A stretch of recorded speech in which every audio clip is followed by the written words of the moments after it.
BRS working president మాజీ మంత్రి కేటీఆర్ కాసేపట్లో ఢిల్లీకి వెళ్లనున్నారు. ఎస్సీ ఎస్టీ కమిషన్లతో పాటు ఎన్హెచ్ఆర్సీ మహిళా కమిషన్ను కేటీఆర్ కలవనున్నారు. మరోవైపు ఇప్పటికే ఢిల్లీలో ఉన్న లగచెర్ల మహిళా బాధితులు జాతీయ ఎస్సీ ఎస్టీ కమిషన్ ఎన్హెచ్ఆర్సీకి ఫిర్యాదు చేసే అవకాశం ఉన్నట్లుగా తెలుస్తోంది.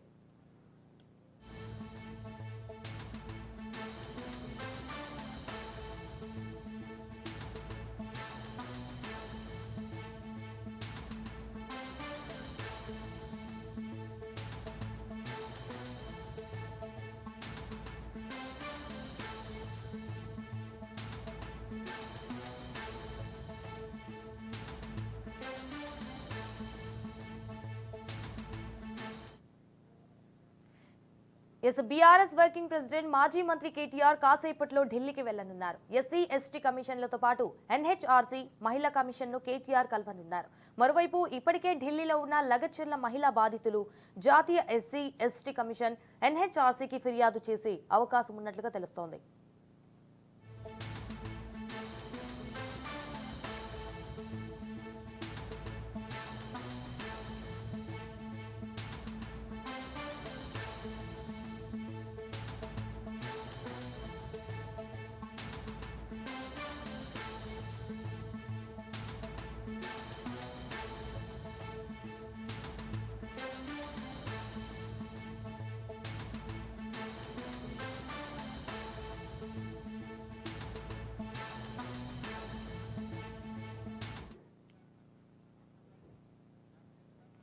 బీఆర్ఎస్ వర్కింగ్ ప్రెసిడెంట్ మాజీ మంత్రి కేటీఆర్ కాసేపట్లో ఢిల్లీకి వెళ్లనున్నారు. ఎస్సీ ఎస్టీ కమిషన్లతో పాటు ఎన్హెచ్ఆర్సీ మహిళా కమిషన్ను కేటీఆర్ కలవనున్నారు. మరోవైపు ఇప్పటికే ఢిల్లీలో ఉన్న లగచెర్ల మహిళా బాధితులు జాతీయ ఎస్సీ ఎస్టీ కమిషన్ ఎన్హెచ్ఆర్సీకి ఫిర్యాదు చేసే అవకాశం ఉన్నట్టుగా తెలుస్తోంది. రైట్గా ఇదే అంశానికి సంబంధించి మరిన్ని డీటెయిల్స్ మా ప్రతినిధి రాజు ఫోన్ ఇన్ ద్వారా అందిస్తారు. రాజు.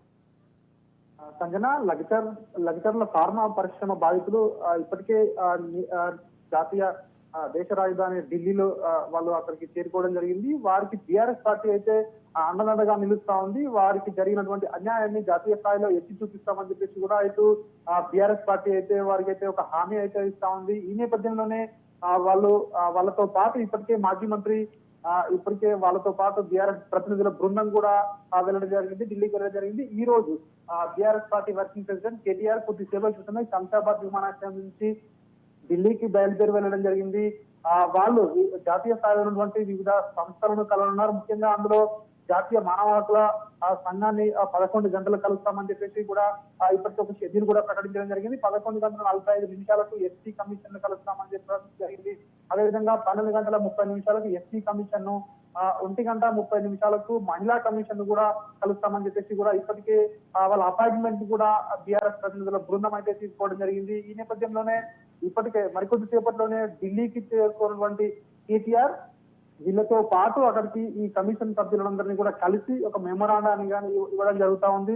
అదేవిధంగా ఇచ్చిన తర్వాత రాష్ట్రంలో ఒక అరాచక పాలన జరుగుతా ఉంది. ఖచ్చితంగా ఇక్కడ జరిగినటువంటి పోలీసులపై అదేవిధంగా ప్రభుత్వంపై తగు చర్యలు తీసుకోవాలని చెప్పేసి కూడా వాళ్ళు జాతీయ స్థాయిలో ఉన్నటువంటి సంస్థలకైతే చెప్పే అవకాశం కూడా కనిపిస్తా ఉంది. అదేవిధంగా మనం చూసినట్టయితే లగచర్లలో ఇటీవల సీఎం రేవంత్ రెడ్డి నియోజకవర్గమైన కొడంగల్లో ఫార్మా పరిశ్రమల ఏర్పాటుకు భూసేకరణకు చేస్తున్న సమయంలో కొందరు రైతులు వికారాబాద్ కలెక్టర్ ప్రతీక్ జైన్ పై అధికారులపై దాడికి పాల్పడ్డారు. ఈ నేపథ్యంలోనే అక్కడికి పోలీసులకు అదేవిధంగా అక్కడ ఉన్నటువంటి స్థానికులకు పెద్ద వాగ్వాదం అదేవిధంగా మనం చూసాము. ఇదంతా జరిగిన ఈ ఘటనలో చాలా మందిని ఇప్పటికే పోలీసులు అరెస్ట్ చేయడం జరిగింది. ఇందులో బీఆర్ఎస్ నేతలు ఉన్నారని చెప్పేసి కూడా ఇప్పటికే పోలీసులు భావిస్తా ఉన్నారు.